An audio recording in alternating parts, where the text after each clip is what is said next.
हरे कृष्णा। राधे राधे। आप सभी का दिन शुभ और मंगलमय हो। आज के वीडियो में सुनिए सफला एकादशी की व्रत कथा।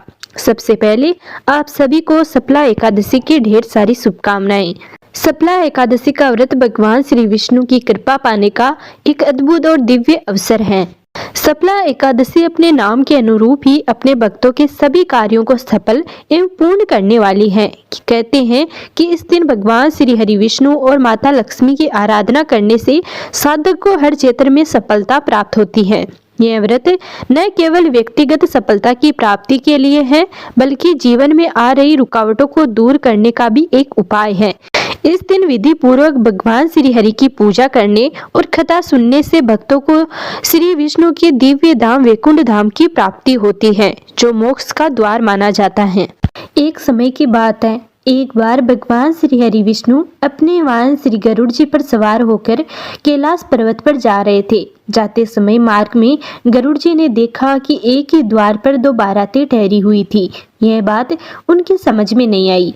तो फिर क्या था? पूछ बैठे श्री हरि विष्णु से कि प्रभु, यह कैसी अनोखी बात है कि विवाह के लिए एक कन्या और दो बारातें हैं। मेरे तो समझ में बिल्कुल भी नहीं आ रहा है। गरुड़ जी का प्रश्न सुनकर भगवान श्री हरि बोले कि हाँ, एक ही कन्या से विवाह करने के लिए दो अलग अलग जगह से बारातें आई हैं।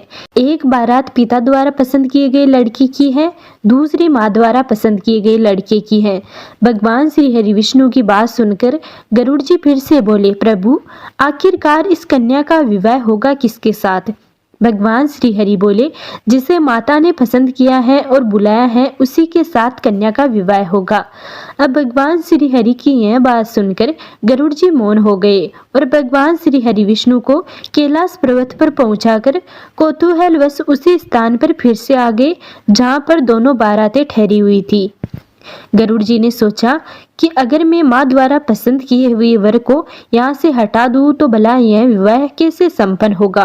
फिर क्या था, उन्होंने भगवान के विधान को देखने की जिज्ञासा के लिए तुरंत ही उस वर को वहां से उठाया और समुद्र के किनारे एक टापू पर ले जाकर छोड़ दिया। ऐसा करने के बाद गरुड़ जी थोड़ी देर के लिए भी रुके नहीं थे, बल्कि उनके मन में अब तो एक नया विचार दौड़ने लगा कि अब तो मैं इस लड़के को यहाँ उठा लाया हूँ, किंतु इस निर्जन टापू में इसके खाने पीने की कोई व्यवस्था ही नहीं है और ऐसे में इस सुनसान और निर्जन वन में यह लड़का भूखा ही मर जाएगा।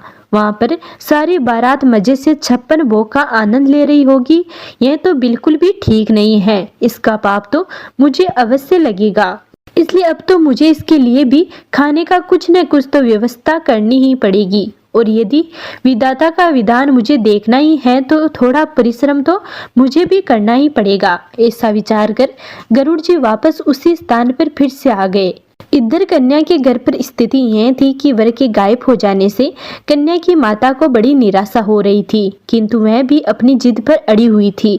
इसलिए उन्होंने अपनी कन्या को एक भारी टोकरी में बिठाकर ऊपर से फल फूल मेवा मिष्ठान आदि सजा कर रख दिए, जिसमें कि भोजन सामग्री ले जाने के लिए वर पक्ष से लोग आए हुए थे।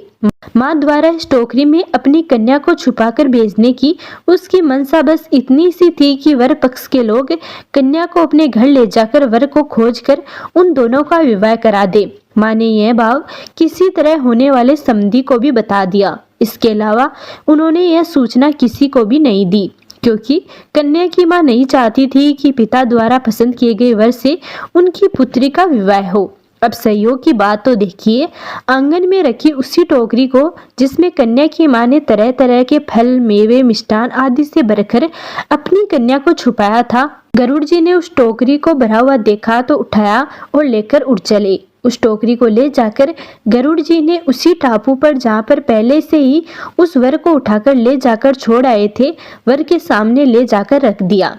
इधर भूख के मारे व्याकुल हो रहे वर ने जैसे ही खाने पीने की तमाम तरह की चीजें देखी तो वह भूख से व्याकुल हो उठा और एक बांझ की तरह उन खाने पीने की चीजों पर झपटा। उसने जैसे ही टोकरी से खाने के लिए फल मिठाई आधा निकालना शुरू किया तो क्या देखा, उसमें तो 16 श्रृंगार किए हुए वही कन्या बेटी है जिससे उसका विवाह होना था। अब तो यह सब देखकर गरुड़ जी भी हैरान रह गए। उन्हें निश्चय हो गया कि हरि इच्छा बलवान, राम किंचाए सोई हुई करे अन्यथा अंश नहीं कोई। फिर तो शुभ मुहूर्त विचार कर स्वयं गरुड़ जी ने ही पुरोहिताई का कर्तव्य भी निभाया और वेद मंत्रों से विधि विधान से विवाह कार्य संपन्न कराकर उन्होंने वर वधू को आशीर्वाद दिया और फिर से उनके घर पहुंचा दिया। इसके बाद गरुड़ जी भगवान श्री हरि विष्णु के पास पहुंचे और उन्हें सारा वृतांत कह सुनाया और प्रभु पर अपना अधिकार समझकर झुंझलाकर बोले, प्रभु आपने तो बड़ी अच्छी लीला की, सारा विवाह कार्य हमी से करवा लिया। भगवान श्री हरि विष्णु गरुड़ जी की बातों को सुनकर मंद मंद मुस्कुरा रहे थे। बोलिए श्री हरि विष्णु भगवान की जय। अब सुनिए सप्ला एकादशी की व्रत कथा। धर्मराज युधिष्ठिर कहने लगे कि हे जनार्दन, मैंने माघ से शुक्ल एकादशी अर्थात मोक्षदा एकादशी का सविस्तार वर्णन सुना।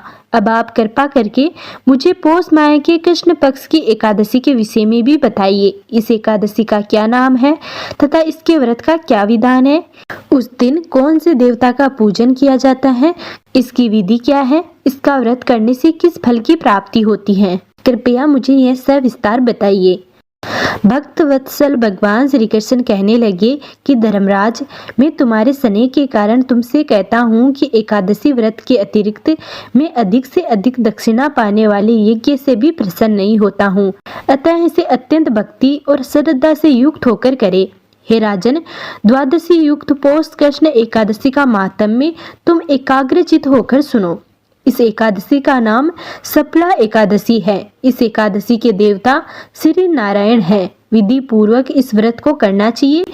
जिस प्रकार नागों में शेषनाग, पक्षियों में गरुड़, सब ग्रहों में चंद्रमा, यज्ञों में अश्वमेघ और देवताओं में भगवान विष्णु श्रेष्ठ है, उसी तरह सब व्रतों में एकादशी का व्रत श्रेष्ठ है। जो मनुष्य सदैव एकादशी का व्रत करते हैं वे मुझे परम प्रिय हैं। अब इस व्रत की विधि बताता हूँ। मेरी पूजा के लिए ऋतु के अनुकूल फल, नारियल, नींबू, नैवेद्य आदि 16 वस्तुओं का संग्रह करे। इस सामग्री से मेरी पूजा करने के बाद रात्रि जागरण करे। इस एकादशी के व्रत के सम्मान यज्ञ, तीर्थ, दान, तप तथा और कोई दूसरा व्रत नहीं है। 5000 वर्ष तप करने से जो फल मिलता है उससे भी अधिक सफला एकादशी का व्रत करने से मिलता है। हे राजन, अब मैं आपको सप्ला एकादशी व्रत की कथा सुनाता हूँ। आप ध्यान पूर्वक सुनिए। चंपावती नगर में महिष्मान नाम का एक राजा राज्य करता था। उसके 4 पुत्र थे। उन सब में लुमग नाम वाला बड़ा राजपुत्र महापापी था। वह पापी सदा पर स्त्री और वेश्यागमन तथा दूसरे बुरे कामों में अपने पिता का धन नष्ट किया करता था। सदैवी ब्राह्मण, देवता, वैष्णवों की निंदा किया करता था। जब राजा को अपने बड़े पुत्र के से कुकर्मों का पता चला तो उन्होंने उसे अपने राज्य से निकाल दिया। तब वह विचारने लगा कि कहाँ जाऊं, क्या करूं। अंत में उसने चोरी करने का निश्चय किया। दिन में वह वन में रहता और रात्रि को अपने पिता की नगरी में चोरी करता तथा प्रजा को तंग करने और उन्हें मारने का कुकर्म करता। कुछ समय पश्चात सारी नगरी भयभीत हो गई। वह वन में रहकर पशु आदि को मारकर खाने लगा। नागरिक और राज्य के कर्मचारी उसे पकड़ लेते किंतु राजा के भय से छोड़ देते। वन में एक अति प्राचीन विशाल पीपल का वृक्ष था। लोग उसकी भगवान के समान पूजा करते थे। उसी वृक्ष के नीचे वह महापापी लुमक रहा करता था। इस वन को लोग देवता की क्रीड़ा स्थली मानते थे। कुछ समय पश्चात पौष कृष्ण पक्ष की दशमी के दिन वह वस्त्रहीन होने के कारण शीत के चलते सारी रात्रि सो नहीं सका। उसके हाथ पैर अकड़ गए। सूर्योदय होते होते वह मूर्छित हो गया। दूसरे दिन एकादशी को मध्याह्न के समय सूर्य की गर्मी पाकर उसकी मूर्छा दूर हुई। गिरता पड़ता वह भोजन की तलाश में निकला। पशुओं को मारने में वह समर्थ नहीं था, अतः पेड़ों के नीचे गिरे हुए फल उठाकर वापस उसी पीपल वृक्ष के नीचे आ गया। उस समय तक भगवान सूर्य अस्त हो चुके थे। वृक्ष के नीचे फल रखकर कहने लगा कि हे भगवान, अब आपके ही अर्पण है ये फल, आप ही तृप्त हो जाइए। उस रात्रि को दुख के कारण रात्रि को भी नींद नहीं आई। उसके इस उपवास और जागरण से भगवान अत्यंत प्रसन्न हो गए और उसके सारे पाप नष्ट हो गए। दूसरे दिन प्रातःकाल एक अति सुंदर घोड़ा अनेक सुंदर वस्तुओं से सजा हुआ उसके सामने आकर खड़ा हो गया। उसी समय आकाशवाणी हुई कि हे राजपुत्र, श्री नारायण की कृपा से तेरे पाप नष्ट हो गए। अब तू अपने पिता के पास जाकर राज्य प्राप्त कर। ऐसी वाणी सुनकर वह अत्यंत प्रसन्न हुआ और दिव्य वस्त्र धारण करके भगवान आपकी जय हो कहकर अपने पिता के पास गया। उसके पिता ने प्रसन्न होकर उसे समस्त राज्य का भार सौंप दिया और स्वयं वन में तपस्या करने के लिए चले गए। अब लूमक शास्त्र अनुसार राज्य करने लगा। उसके स्त्री पुरुष आदि सारा कुटुंब भगवान नारायण का परम भक्त हो गया।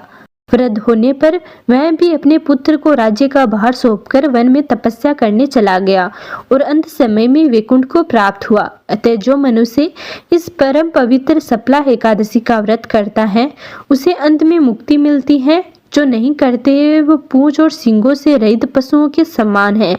इस सप्ला एकादशी के माहात्म्य को पढ़ने से अथवा श्रवण करने से मनुष्य को अश्वमेघ यज्ञ का फल मिलता है। तो ये थी सप्ला एकादशी की व्रत कथा। अब जानिए सप्ला एकादशी की पूजा विधि के बारे में। सप्ला एकादशी का व्रत करने के लिए दशमी तिथि की शाम में व्रत और पूजा का संकल्प लिया जाता है। सप्ला एकादशी के दिन प्रातःकाल उठे और किसी पेड़ की टहनी से दातुन करे। इसके बाद नित्य कर्मों से निवृत्त होकर स्नान करे। स्नान के बाद स्वस्थ वस्त्र धारण करे। स्वयं को चंदन का तिलक अवश्य करे। अब भगवान सूर्य नारायण को अर्घ्य दे और नमस्कार करते हुए आपके व्रत और पूजा को सफल बनाने की प्रार्थना करे। अब पूजा करने के लिए सभी सामग्री इकट्ठा करे और पूजा शुरू करे। सबसे पहले पूजा स्थल पर एक चौकी स्थापित करे और इसे गंगा जल छिड़ककर पवित्र करे।